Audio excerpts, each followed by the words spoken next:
I am building on my previous conversation on my book Inclusive Education: The Clerical Perspective. This is the book I'll be launching on the 2nd of October 2021 in QwaQwa at an AFM church in Phuthaditjhaba.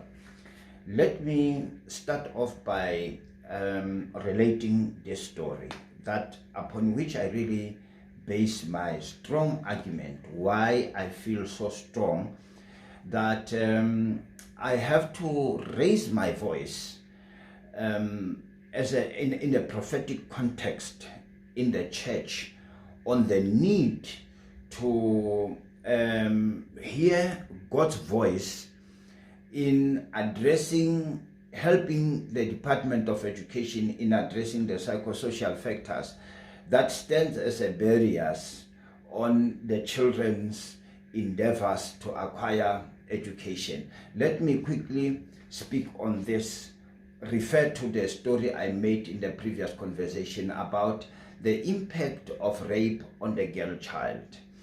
And during the research, that's one of my observations that really drove me to tears.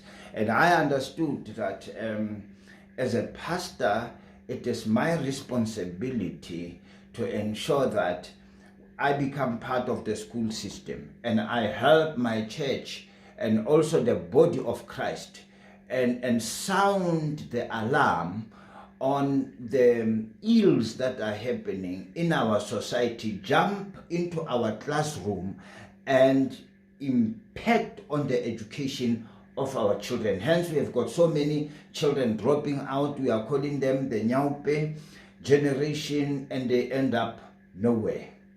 They really end up nowhere because there was no prophetic voice that, comes into the space of education.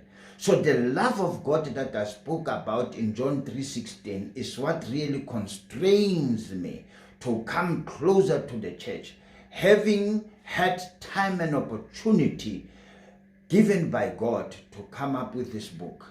It is my prayer, ladies and gentlemen, as we move towards the launch of this book, as indicated and as seen in the brochure, it is my prayer that men and women of God will find time to come and be part of that occasion. For me, it is a prophetic occasion in which the Church of Jesus Christ will hear more on this book. I was informed in the first pastor to write